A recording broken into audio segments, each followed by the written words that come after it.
नमस्कार दोस्तों, एक बार फिर से स्वागत है आप सभी का आपके अपने YouTube channel Indian revolutionary farmer पर। आज हम लोग घूमने के लिए हाईवे पर आए थे।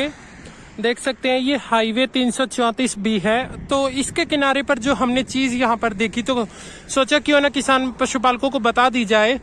तो यहाँ पर हमने देखा कि पराली के बहुत बड़े बड़े पराली, जिसको धान का चारा भी बोला जाता है, फूस बोला जाता है, ये सूखा चारा होता है जो धान की जो फसल होती है, चावल की जो फसल होती है, उसके नीचे का ये जो पेड़ होता है। मैंने इतना ज्यादा इसके लिए इतना बताया है आपको क्योंकि बहुत सारे लोगों को पता नहीं होता कि पराली किसे बोला जाता है। तो साथियों, ये पराली है, ये जो सामने आप देख रहे हैं, इसके बहुत बड़ी बड़ी मात्रा में जो है स्टॉक यहाँ पर लगाए गए हैं। ये स्टॉक क्यों लगाए गए हैं यहाँ पर, उसके लिए हम आपको बताएंगे। क्योंकि हमारे जो शहर है, हमारा जो एरिया है हरियाणा का, ये यहाँ से आप देख सकते हैं, ये हाईवे जो है जीटी रोड पर जाता है। जीटी रोड, जिसको आप लोग सब जानते हैं हिंदुस्तान में, शेरशाह सूरी मार्ग जो दिल्ली से और अमृतसर तक जाता है, ये जीटी रोड के ऊपर जाकर मिल जाता है आगे जाके। तो जीटी रोड से जो है दिल्ली काफी नजदीक रह जाती है। तो दिल्ली जाने का ये एक बहुत नजदीकी करीबी रास्ता, यहाँ से केवल 10 किलोमीटर दूर दिल्ली है।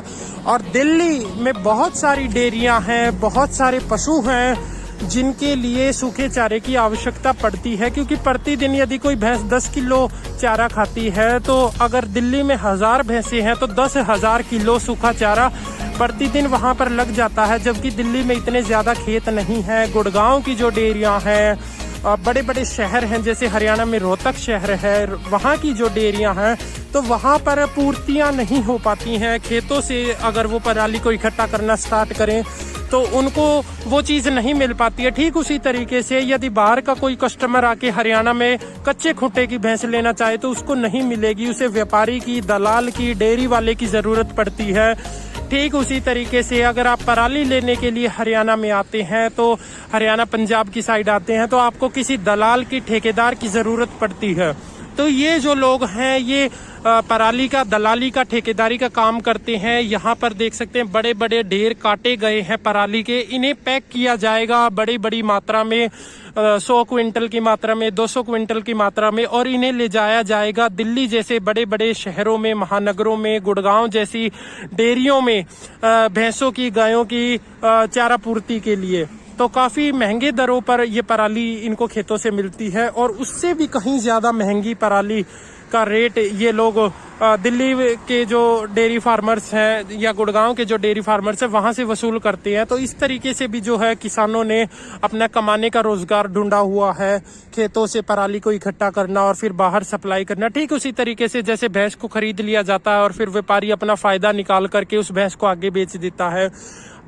इस काम को करने में किसी तरह की कोई बुराई नहीं है, कोई शर्म नहीं है, क्योंकि ये काम भी एक मेहनत का काम है। ये लोग बड़ी मेहनत करते हैं। खेत जो है काफी करोड़ों रुपए की जमीन ये है जहां पर ये पराली का ढेर लगाया गया है। तो करोड़ों रुपए की जमीन के ऊपर फिर उसका किराया देना और फिर उसके ऊपर पराली को इकट्ठा करना, पराली को इकट्ठा करने के लिए पैसे इनको देने पड़ते हैं।